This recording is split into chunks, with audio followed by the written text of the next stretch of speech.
দুনিয়া তৃপ্ত করে না, দুনিয়ায় তৃপ্তি মিলে না বন্ধু। এটা তৃপ্তের জায়গা নয়, এটা তৃপ্ত হওয়ার জায়গা নয় বন্ধু। আল্লাহ তাআলা কোরআনে ওয়াদা দিছে, বান্দা জান্নাতে আইসো, তোমার আমি তৃপ্ত করে দেব, সুখে ভরে দেব। মা তাশতাহি আনফুসুকুম, যা দিল চাইবে বান্দা আমি সব দেব। তোমার চাওয়া শেষ হইলে ওয়ালাদাইনা মাজিদ, আমার কাছে আরো অগণিত আছে কোটি কোটি নিয়ামত, যেগুলো তুমি নামও জানো না, চেনো না বান্দা। তুমি চাও নাই, আমি আল্লাহ নিজের থেকে আরো কোটি কোটি দেব। তুমি আইসো বান্দা, তুমি জান্নাতে আসো, তুমি সবর করো, অপেক্ষা করো।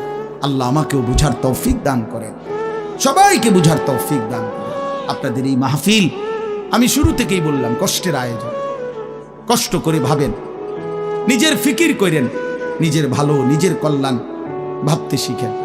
আমি যে আয়াতগুলো পড়ছি এবার তর্জমা শোনেন, তাইলে আমার কথা শেষ।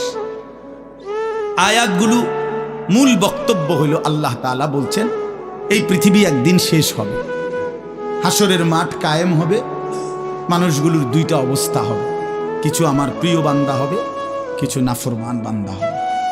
আল্লাহ তাআলা এই কথাটা খুব গুরুত্ব দিয়া কোরআনে বুঝাইছে, বান্দা এই রং রসের এই সৌন্দর্যময় পৃথিবী তোমার কাছে যত লোভনীয়ই মনে হোক, আকর্ষণীয় মনে হোক, তবে এটা নিশ্চিত যে তুমিও থাকবা না, দুনিয়াও থাকবে না। এই কথাটা মনে রাখো বান্দা। এটা যদি মনে রাখতে পারো তো জিন্দেগি সুন্দর হবে, জীবন সুন্দর হবে। এই জন্য কোরআনুল কারীমে আল্লাহ তাআলা খুব এই কথাটা বুঝাইতে চাইছে, বান্দা এই এত সুন্দর পৃথিবী দেখে তুমি যতই বিমোহিত হও, মুগ্ধ হও, তো মনে রাখো এটা থাকবে না, আমি একদিন ভেঙে ফেলব। ইদাস সামাউন ফাতারাত, আসমান ভেঙে চুরচুর হবে। বা ইদাল কাওয়াকিবুন তাসারাত, তারকারাজি খসে খসে পড়বে, পাহাড়গুলো উঠতে থাকবে তুলার মতো। ওয়া তাকুনুল জিবালু কাল ইহনিল মানফুশ ওয়া বুসাতিল জিবালু বাসসা, পাহাড়গুলো তুলার মতো উঠতে থাকবে, সাগর নদীর পানিগুলো টকবক করে উতরাইতে থাকবে। মা তার কোলের বাচ্চাকে ছুঁড়ে ফেলে দিবে, গর্ভবতী নারীর বাচ্চা নিজে নিজে বের হয়ে যাবে, সব মানুষ পাগলের মতো মাতালের মতো হয়ে যাবে। ইসরাফিল ফু দিবে, জমিনের মধ্যে ভূমিকম্প শুরু হবে, বিকট শব্দে আওয়াজ হবে। আল কারিআতু মাল কারিআ। আল্লাহ তাআলা এই কথাগুলো বহুভাবে বহু আয়াতে বুঝাইতে চাইছেন, বুঝাইয়া বলছেন, বান্দা একদিন তুমিও শেষ হবা, আমার এই সৃষ্টি জগৎ শেষ হবে, হাসরের মাঠ কায়েম হবে।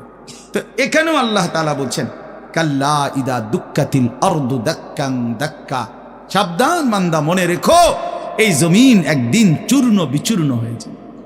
কি হবে বলেন না?